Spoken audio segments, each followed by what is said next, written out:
Para comenzar, primero es importante hablar del hidrogenión y su importancia en el equilibrio ácido-base.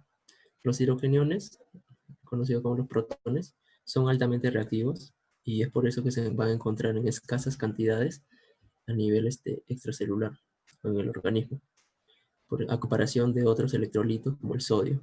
El hidrogenio está a 40 nanoequivalentes por litro, mientras que el sodio está a 140.000 equivalentes por litro. Al ser altamente reactivos, se van a encontrar en pequeñas cantidades y van a afectar principalmente el metabolismo, como la fosforilación oxidativa o respiración celular, y también esencialmente las proteínas, como las enzimas que son muy sensibles al cambio de pH. Entonces, el equilibrio ácido-base tiene que ver con el pH.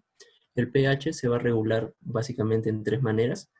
De forma inmediata, se va a regular mediante el buffer extracelular bicarbonato. A nivel pulmonar, se va a modificar con... Al nivel pulmonar, necesita la modificación de la presión arterial de CO2 a nivel del pulmón, y esta alteración o este mecanismo de compensación se va a dar a los minutos u horas. Mientras que existe también la tercera forma de regular el pH, que es a nivel renal, la cual toma más tiempo, entre horas y días, para compensar el trastorno ácido-base, y el riñón se encarga de excretar hidrogeniones y reabsorber bicarbonato.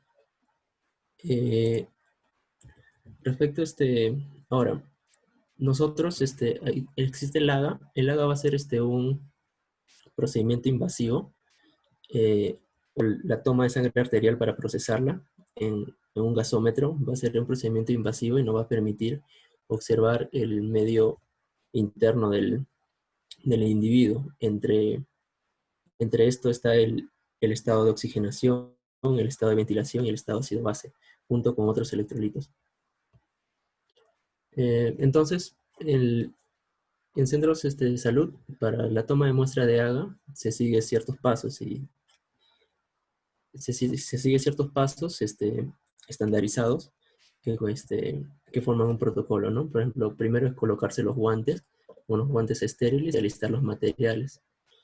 Entre los materiales vamos a tener los guantes que nos vamos a colocar, el antiséptico, de preferencia va a ser el alcohol, pero también se puede usar iodopovidona en solución o clorhexidina al 2%. Otros materiales también es la gasa para limpiar y luego para hacer presión después de la punción, el esparadrapo para colocar encima de la gasa y la jeringa especial para gasometría arterial, la cual consta de una jeringa heparinizada con un anticoagulante para evitar coágulos y se pueda procesar la sangre arterial. También esta jeringa es de 1 a 3 milímetros de volumen. También consta de una aguja que es la tipo 21G, una aguja de color verde, pequeño, y un tampón para evitar, después de la toma de sangre, colocar la aguja y evitar la entrada de aire a la muestra. Entonces, primero se colocan los guantes, se alistan los materiales, todos estos. Segundo, se escoge la zona de punción. Generalmente es radial, es lo más frecuente. También puede ser la toma de muestra en el humeral, en la arteria humeral o en la arteria femoral. Pero como digo, la radial es la más frecuente y es la que tiene menos complicaciones. Cuando se va a tomar en la zona radial, muestra, se tiene que realizar un test de Allen, que posteriormente lo voy a especificar, para evitar complicaciones. El paciente tiene que estar en decúbito supino, echado, y en la extremidad puncional debe estar extendida, y sobre la muñeca colocar alguna base para poder flexionar un poco y mostrar la arteria a puncionar, ¿no? Luego se localiza la arteria por palpación, se desinfecta la zona de punción con el alcohol, la gasa y el antiséptico. Luego se localiza el recorrido arterial con el dedo índice y el dedo medio. Se localiza el pulso y se va con la sensación del pulso, se va viendo el recorrido arterial para ver en dónde vamos a punzar. Séptimo, introduces la aguja Si va a ser en la arteria radial, se ingresa en 45 grados, con el bisel siempre hacia arriba y y del lado rostral, o sea, en dirección opuesta al recorrido de la sangre. Si se va a hacer en la arteria humeral, se ingresa en 60 grados. Si se va a hacer en la arteria femoral, en 90 grados.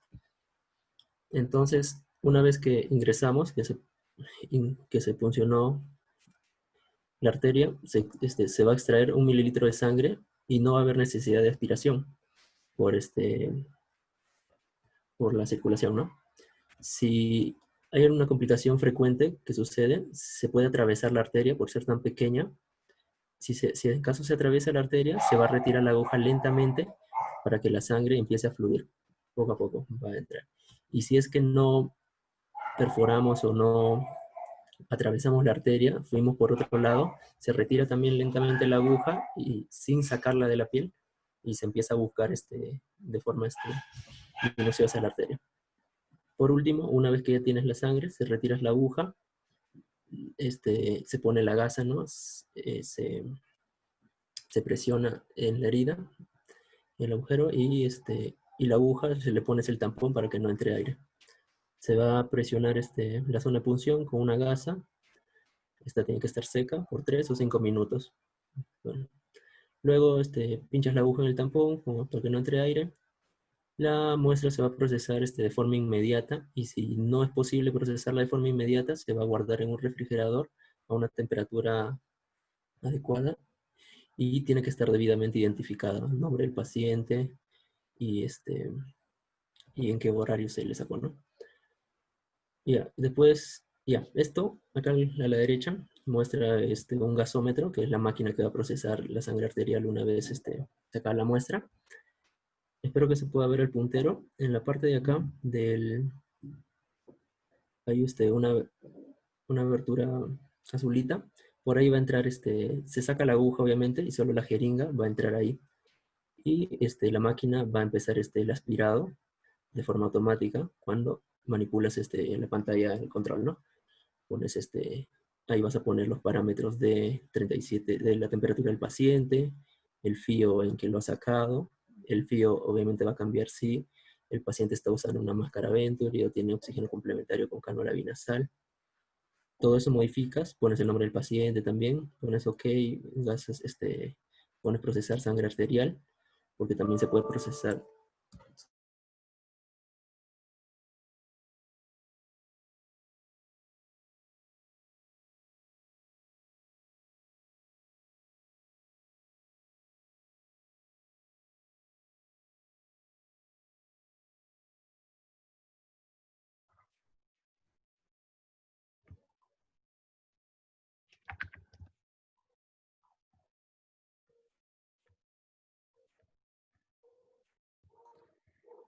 Chicos, un momento, el ponente ha tenido un problema de conexión. Denos unos minutos para que pueda volver.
Ya chicos, ya regresó de nuevo el ponente. Disculpen, tengo un problema con la laptop. Ya, creo, me quedo explicando el gasómetro. Acá se pone la jeringa en la abertura azul, se configura, ¿no?, en la pantalla, sangre arterial, temperatura, FIO2 del paciente, y la máquina solita, cuando puedes comenzar, va a aspirar la muestra arterial, y se espera un rato mientras procesa, ¿no?, hace cálculos la máquina, y por acá va a salir el papelito con todas las variables, las mediciones y sus valores normales, ¿no? Depende del laboratorio que se está haciendo. Otras características de la máquina, el gasómetro, acá van los reactivos para poder medir las variables de la sangre arterial, y acá abajo botan, se ponen los desechos de la sangre. Bueno, una vez procesado ya te va a salir el registro, ¿no?, de las variables, y eso se coloca en la historia clínica y se interpreta posteriormente los resultados. Bueno, ya lo que les había dicho, el test de Allen, como la toma de muestra arterial se realiza principalmente en la arteria radial, el test de Allen es importante para evaluar circulación colateral y no existan complicaciones en el momento de realizar el procedimiento. El test de Allen consta de... Perdón. Ya, el test de Allen va a servir para evaluar la circulación colateral de la palma de la mano, la palma de la mano va a estar irrigada por la arteria radial y la arteria cubital. El primer paso es comprimir las arterias tanto radial como cubital, como se muestra en la imagen número 1, y se pide al paciente que haga puño y suelte para observar la palidez de la mano, para que la mano se ponga pálida, y luego para observar el cambio de coloración por la oclusión. Y tercero, se retira la comprensión de la arteria cubital, manteniendo obstruida la arteria radial todavía, como el cambio de coloración o la palidez que hubo se va a revertir en menos de 10 segundos. Es lo habitual, es lo normal. Y tiene que revertirse en toda la mano, no en una porción o una parte de la mano. Cuando se revierte en toda la mano el cambio de coloración o la palidez, se dice que la prueba es positiva para la circulación colateral y es adecuado para realizar la toma de muestra arterial. Si es que no, podría haber problemas en que si es que dañamos la arteria radial o cubital de donde vamos a sacar la muestra y no tiene circulación colateral, puede terminar con complicación de isquemia distal en la mano. Entre las contraindicaciones y complicaciones de la toma de muestra para el AGA, la contraindicación principal es el test de Allen negativo, que indica ausencia de circulación colateral. También una lesión o proceso infeccioso en la sitio de punción. Está contraindicado en esos casos realizar sacar una muestra arterial de ahí. La ausencia de pulso no nos va a permitir también sacar una muestra arterial de esa zona. Así, y más, un poco más infrecuente es la fístula arteriovenosa, si existe, está contraindicada para sacar sangre arterial, y las coagulopatías, o si se administra anticoagulantes al paciente, porque puede generar una hemorragia, puede generar coágulos. Entre las complicaciones más frecuentes tenemos lo típico, que es el dolor en la zona de punción, si no se realiza de forma rápida, ¿no?, o dañamos quizá un nervio adyacente, acá también lesión del nervio adyacente. También por intentar, o sea, si es que no se puede tomar la muestra a la primera, se va a tener que intentar nuevamente y eso puede conducir a hematomas en la zona. También puede, si es que no se limpia, no se hace una buena antisepsia, puede haber infección en la zona. Así también lo más infrecuente es el espasmo arterial con isquemia distal, una embolia arterial distal o reacciones vasovagales en casos muy raros que haya hemorragia. Voy a reproducir ahorita un video sobre la toma de muestra arterial para que puedan guiarse mejor.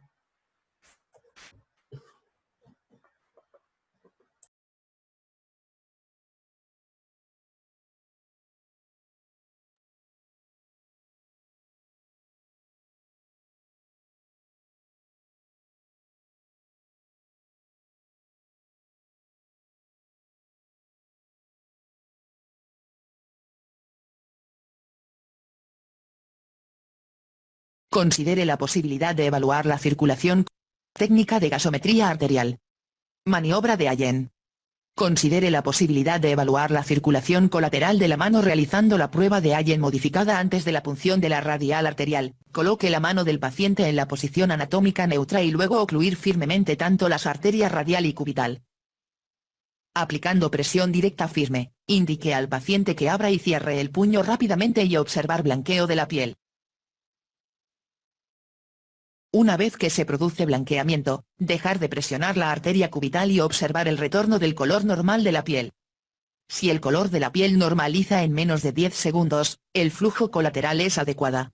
Si el color de la piel normal no regresa en 10 segundos, se debe seleccionar un lugar alternativo. La sensibilidad y especificidad del test de Allen modificado no ha sido establecida y su uso no se recomienda universalmente en la literatura médica. Haga en arteria radial. Coloque el paciente en posición supina en la camilla con el brazo apoyado al lado de la camilla. Con la muñeca extendida 30 a 45 grados. Coloque un rollo de gasa detrás de la muñeca para proporcionar comodidad y facilitar el posicionamiento adecuado. Se palpa la arteria en el nivel de la estiloide radial. Con el índice y el dedo medio de su mano no dominante y mentalmente visualizar el curso de la arteria proximal a los dedos. Ingresar la aguja en un punto 2-3 centímetros proximal al pliegue de la muñeca volar. Limpiar el área a puncionar con un agente de limpieza de la piel, tales como clorexidina o povidona yodada. Usted puede considerar la colocación de una dosis de lidocaína al 1% sin epinefrina sobre el lugar de entrada de la aguja. No se requiere este paso ya que la punción arterial correctamente realizada, en general no es más dolorosa que la inyección de anestesia. Si se utiliza anestesia local, no inyecte la anestesia en los tejidos más profundos, ya que puede distorsionar la anatomía y hacer el procedimiento más difícil. Palpar la arteria proximal al sitio de entrada de la aguja para confirmar la posición de la arteria. Sostenga la jeringa en su mano dominante como un dardo con el bisel hacia arriba, de este modo el lumen de la aguja se encuentra directamente con el flujo de sangre arterial en sentido contrario, si se utiliza jeringa de AGA. Dejar el émbolo retraído antes de la inserción. Entrar en la piel en un ángulo de 45 grados, de 2 a 3 centímetros proximal al pliegue de la muñeca volar y avanzar la aguja hacia el impulso arterial. La sangre espontáneamente llenará la jeringa cuando se introduce en la arteria. Recoger 3 mililitros de sangre, y luego retirar la jeringa. Aplique inmediatamente un vendaje y una presión directa firme al sitio de punción durante al menos 5 minutos para evitar la formación de hematomas. Solución de problemas. Si no se aspira sangre en el primer intento, retire lentamente la jeringuilla hasta que pueda percibir la salida de sangre. De vez en cuando la aguja sale de la pared dorsal de la arteria y puede ser capaz de recoger la muestra a medida que tira hacia atrás. Si falla en obtener la muestra mientras se retira la aguja, tendrá que cambiar la posición y volver a intentarlo. Retirar la aguja de modo que solo la punta permanece bajo la epidermis y redireccionar la aguja ya sea medial o lateral e intentar nuevamente.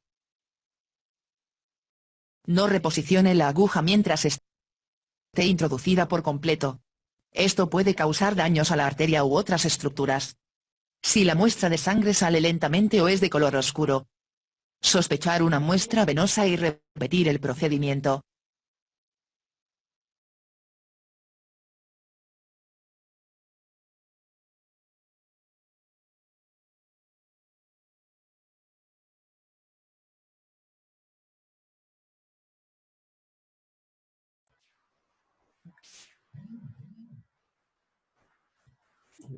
Bueno, espero que con el video haya quedado un poco más clara la explicación de cómo se toma una muestra arterial para procesarla en un gasómetro. Ahora es importante conocer lo de los valores normales, las variables que nos va a medir, nos va a calcular o nos va a estimar la máquina, el gasómetro. Es importante conocer que el pH sanguíneo va de 7,35 a 7,45, lo normal. La presión arterial de oxígeno va de 80 a 100 milímetros de mercurio. La presión arterial de CO2 va de 35 a 45 milímetros de mercurio. El bicarbonato va de 26, todo esto es en sangre arterial, 22 a 26 miliequivalentes por litro. El sodio, lo normal es de 135 a 145 milicabalentes por litro. El potasio es de 3,5 a 5. El calcio de 1,1 a 1,4. El cloro de 96 a 106.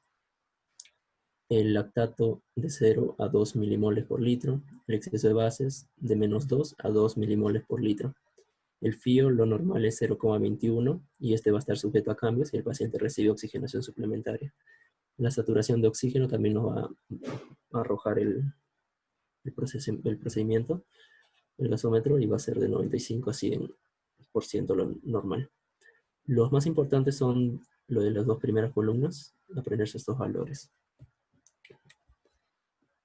También es importante conocer los términos de acidosis, acidemia, alcalosis, alcalosis y acá debería ser alcalemia.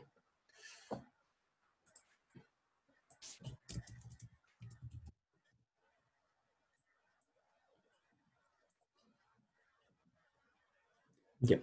El proceso de acidosis, tanto acidosis como alcalosis van a ser procesos que o son factores que tienen una tendencia a disminuir o a subir el pH,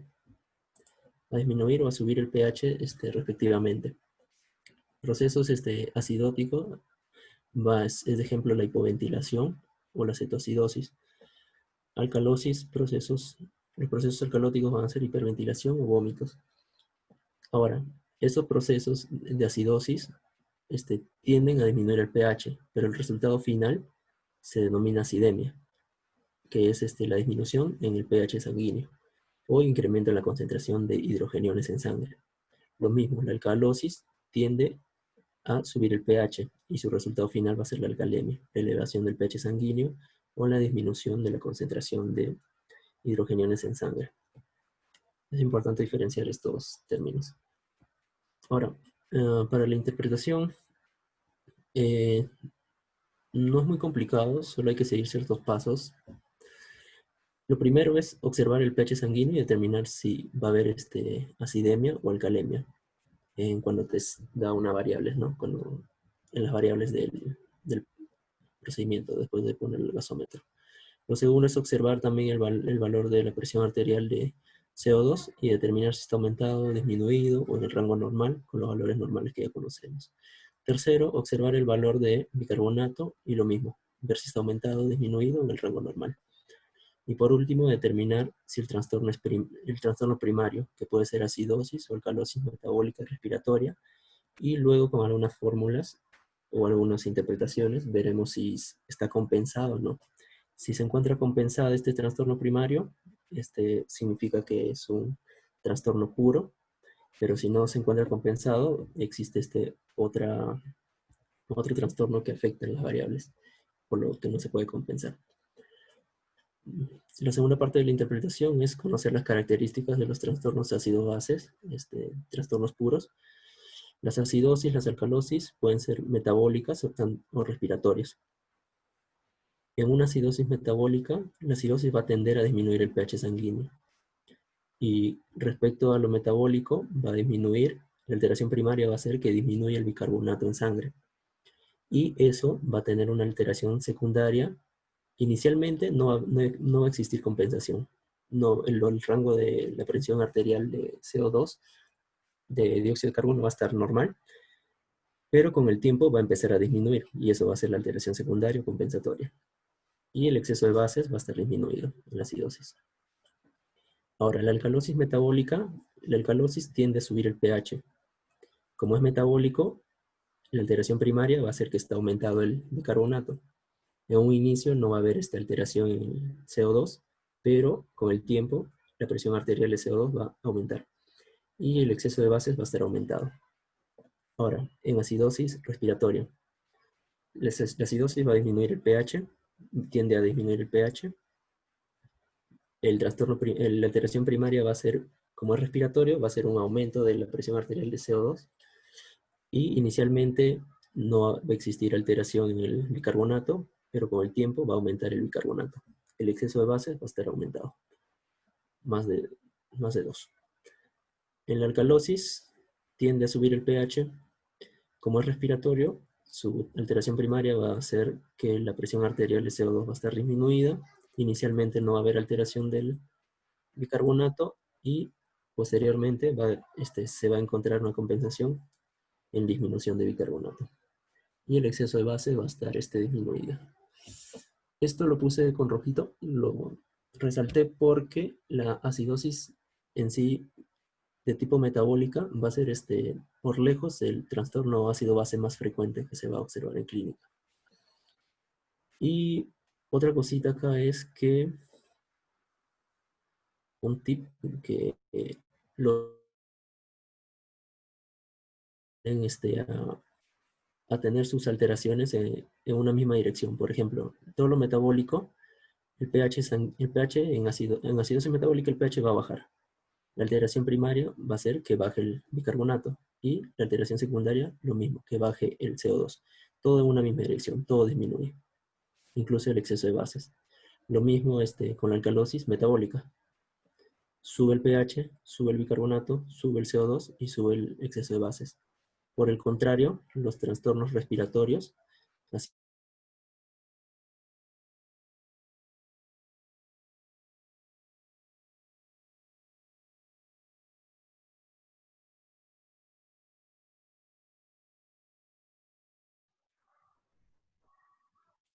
Mirko. acidosis, alcalosis respiratoria, tienen un pero el CO2 sube. Lo mismo con la alcalosis, el pH aumenta y todo lo demás disminuye. Ahora, la tercera parte de la interpretación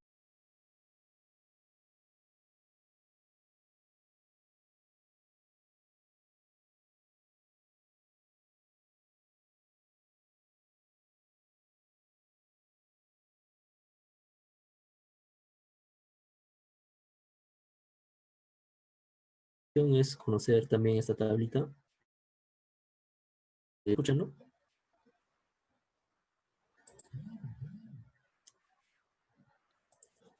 Ya.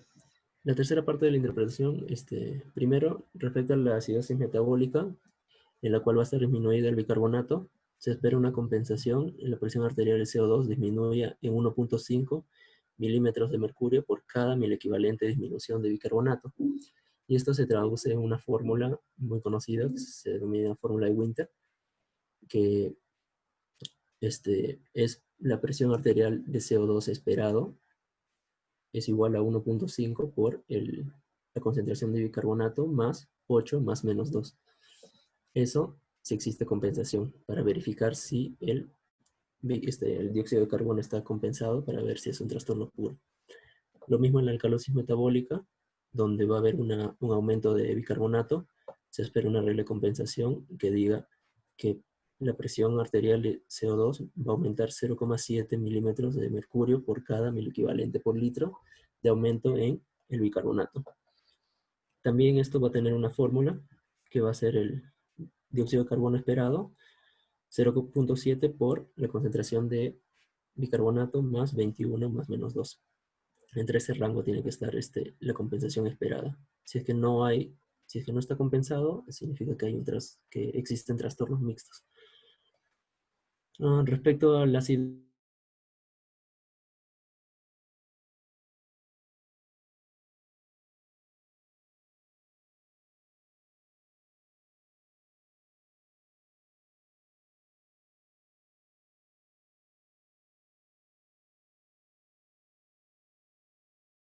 dosis respiratoria, se espera 10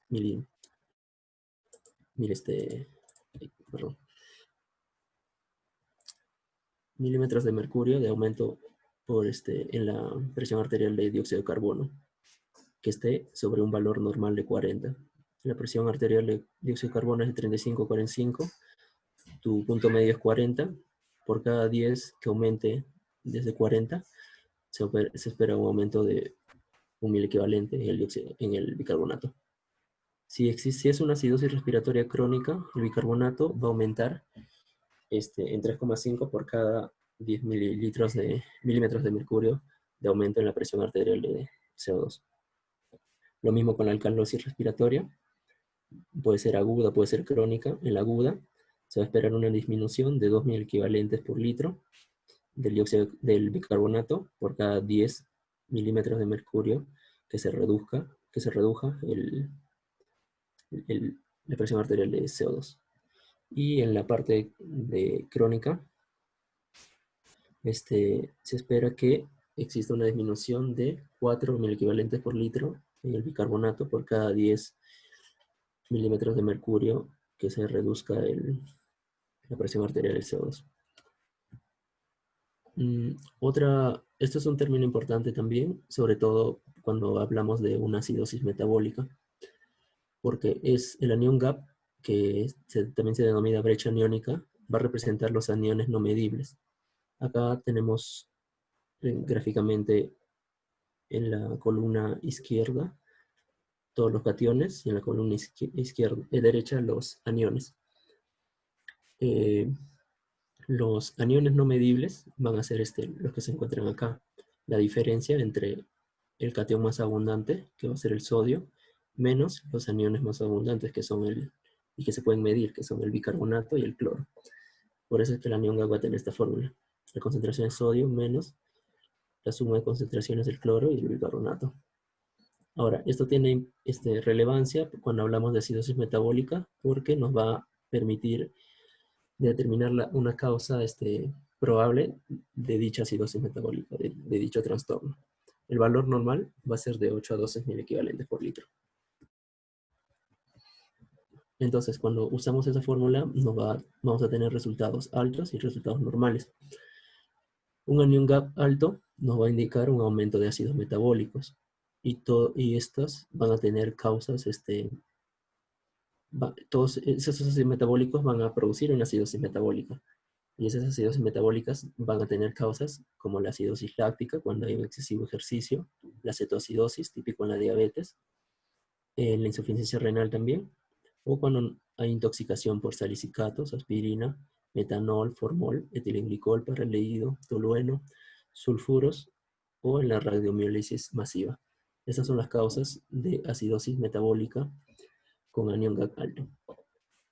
Respecto al anión GAC normal, también se denomina acidosis metabólica hiperclorémica, y las causas de esta acidosis metabólica van a ser, con anión GAC normal, van a ser la pérdida de bicarbonato, sea gastrointestinal o a nivel renal por una acidosis tubular renal, una ATR, o también puede ser por una alteración renal per se, como la insuficiencia renal, el hipoaldosteronismo o la acidosis tubular renal tipo 1, la cual es una enfermedad congénita, o también en la ingesta de cloruro de amonio o en la hiperalimentación. Ahora he puesto algunos ejercicios para poder integrar lo que se ha expuesto. Por ejemplo, en este primer caso, digamos que nos da un pH de 7,28, una presión arterial de CO2 con 25, un bicarbonato de 10 y un exceso de bases menos 10. Primero, el primer paso para interpretar es identificar el pH. El pH está fuera del rango normal, está debajo del rango normal. Entonces, decimos que existe una acidemia. Segundo, vemos el CO2, 25, está debajo del rango normal. Porque el rango normal es de 35 a 45. Entonces el CO2, vamos a encontrar una presión arterial del CO2 disminuido, y lo mismo con el bicarbonato, que va de 22 a 26, va a haber un bicarbonato disminuido. Ahora, el pH está disminuido, el CO2 también está disminuido y el HCO3 está disminuido, y todo esto resulta en una acidemia. Esto nos podemos extrapolar o deducir entonces que existe una acidosis metabólica. Acidosis metabólica porque el HCO3 está disminuido. Y todos van en un mismo sentido, las alteraciones, como hemos visto en la tabla anterior. Ahora, para observar si esta acidosis metabólica está compensada o no, vamos a usar la fórmula de Winter, que es el Presión arterial de CO2 esperado, que es la de acá, en una acidosis metabólica. Vamos a esperar esa compensación. Usando esa fórmula es 1.5 por 10, que va a ser el bicarbonato, más 8 más menos 2. Vamos a esperar un dióxido de carbono entre el rango de 23 más menos 2, entre 21 a 25. Y vamos a verificar si el CO2 es de 25, entonces si está dentro del rango de la regla de compensación, esperar un CO2 de 25. Por lo tanto, va a ser una acidosis metabólica compensada. Ahora, en las acidosis metabólicas es importante también evaluar el anion gap, ¿no? No puse las variables, me olvidé, pero si tuviéramos un anion gap de 32, si lo normal es de 8 a 12, este anion gap sería alto y nos podría dar un indicio de cuál es la causa de esa acidosis metabólica. Entre las que vimos estaba la acidosis láctica, la cetoacidosis, y típicamente puede ser frecuentemente se observa en pacientes diabéticos que no son controlados en las cetoacidosis diabéticas, con una acidosis metabólica con un anion gap alto. Si calculamos este anion gap de ese paciente y se encuentra entre el rango normal, que es de 8 a 12, un anion gap de 10 miliequivalentes por litro, podríamos descartar las causas de acidosis metabólicas con anion gap alto y quedarnos con alguna alteración gastrointestinal que nos esté haciendo perder bicarbonato, o una insuficiencia renal también que nos esté haciendo perder el bicarbonato. Esa es la utilidad del anion gap. En el segundo ejercicio, el pH es de 7,66, presión arterial es CO2 de 38, bicarbonato de 35 y el exceso de bases más 9. Primero, ver el pH. El pH está encima del rango normal, existe una alcalemia entonces. Segundo, el CO2 de 35 a 45 es lo normal, se encuentra dentro del rango normal. Y tercero, el HCO3 en 35, lo normal es de 22 a 26. Existe un bicarbonato elevado entonces. Con esta interpretación podemos decir que existe una alcalosis metabólica. El pH está subiendo, el CO2 está normal y el HCO3 está elevado. Conforme verificando la tabla anterior, podemos decir que es una alcalosis metabólica. Y usando la fórmula para la regla de compensación de alcalosis metabólica, la cual es esta, vamos a obtener un CO2 esperado. Vamos a ver si está compensado. La fórmula es 0,7 por la concentración de bicarbonato, que es 35 en este caso, más 21 más menos 2. Tenemos que es 45,5 más menos 2. Estaría en un rango de 43 a 47. El CO2 esperado, la presión arterial de CO2 esperado, 42 a 47. Sin embargo, la gasometría nos indica que el CO2 está en 38. Por lo tanto, decimos que es una alcalosis metabólica no compensada. Y si no está compensada, significa que no es un trastorno puro, ácido base puro, y existe otra afectación que esté alterando los valores de dichas variables. Otro ejercicio, tercero, tenemos un pH de 7,25, una presión arterial de CO2 de 70, bicarbonato de 27, exceso de bases menos 1. Primero el pH, evaluamos. Está debajo del rango normal, debajo del 7,35, entonces es una acidemia. Segundo, el CO2 se encuentra elevado porque está encima de 45 milímetros de mercurio. Tercero, el bicarbonato de 27. Lo normal es de 22 a 26. Entonces, podemos decir que está normal, porque en algunas literaturas también encuentras de 20 a 28, que varía el rango del bicarbonato. No está muy elevado, que digamos, 26 a 27 es muy poco. Entonces, con los datos que tenemos, podemos decir que existe una acidosis respiratoria, porque hay una disminución de pH, hay un aumento de CO2 y hay un pequeño aumento de bicarbonato. Ahora, esta acidosis respiratoria puede ser aguda y puede ser crónica. Utilizando las reglas de compensación para una acidosis respiratoria aguda, tenemos que el bicarbonato va a aumentar un microequivalente por litro por cada 10 milímetros de mercurio de aumento en el CO2. Entonces, en este caso vamos a tener de un rango normal de 40 de CO2 hasta 70 hay una elevación de 30. Si existe una elevación de 30 milímetros de mercurio en CO2, vamos a esperar, por regla de 3 sacamos, que va a haber un aumento de 3.000 equivalentes por litro en el bicarbonato. Entonces tenemos que el bicarbonato esperado va a ser de 27.000 equivalentes por litro. Esto es lo esperado, lo que hemos sacado. Si hubiera compensación, vamos a verificar y este es el mismo valor que tenemos en los valores del bicarbonato que nos ha sacado la gasometría. Entonces, podemos decir que si esto fuera una acidosis respiratoria aguda y tiene este valor de bicarbonato, va a ser una acidosis respiratoria compensada. Ahora, el segundo caso es si la acidosis respiratoria es crónica. En la acidosis respiratoria crónica vamos a tener una regla de compensación en la que el bicarbonato va a aumentar 3.5 por cada 10 que aumente el CO2. Y como ya vimos, vamos a tener un aumento, una elevación de 30 milímetros de mercurio en el CO2, por lo tanto, con regla de 3 esperamos que se aumente el bicarbonato en 10,5. Entonces el bicarbonato esperado va a ser de 24, que es de 22 a 26, 24 es el valor promedio, de 24 más 10,5 sería 34,5 mil equivalentes por litro de bicarbonato esperado. Y eso no se observa en los valores que tenemos por el examen bioquímico. Entonces vamos a decir que es una acidosis respiratoria no compensada, porque no coincide el bicarbonato esperado con el bicarbonato real. Último ejercicio. Tenemos este pH de 7,59, 7,6. Está por encima del rango normal de pH, entonces decimos que es una alcalemia. Hay una disminución de hidrogeniones.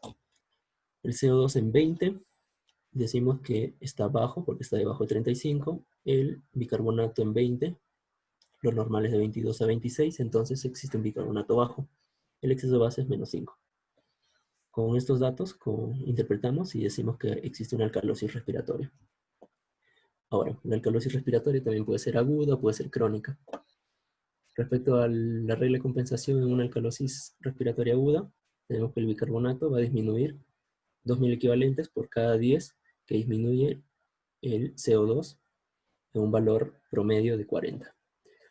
Aquí tenemos que de 40, que es el valor normal, a 20 ha disminuido en 20 milímetros por mercurio. Entonces, con una disminución de 20 milímetros de mercurio en CO2, por regla de 3 sacamos que se va a esperar una disminución de 4 mil equivalentes por litro en el bicarbonato.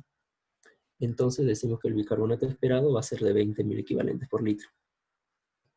Esto es el bicarbonato esperado y lo asociamos con el bicarbonato real y los valores coinciden. Entonces, coinciden o están cerca, entonces decimos que es una alcalosis respiratoria compensada. Ahora, respecto a la alcalosis respiratoria crónica, el bicarbonato se tiene una regla de compensación, la cual es esta. El bicarbonato disminuye 4.000 equivalentes por 10 milímetros de mercurio en la disminución del CO2. Y ya vimos que hay una disminución de 40 a 20, de 20. Una disminución de 20 en CO2 nos va, por regla de 3 sacamos que se espera una disminución de 8.000 equivalentes por litro en el bicarbonato. Por lo tanto, el bicarbonato esperado sería 24 menos 8. 24 menos 8 es 16.000 equivalentes por litro.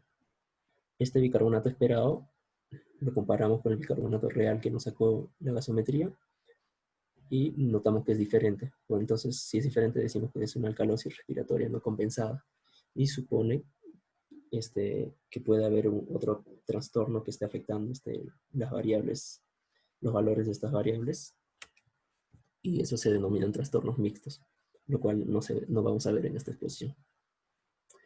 Y eso sería todo. Gracias. Si tuvieran alguna pregunta, lo pueden hacer por el chat o por el micro. Gracias de nuevo.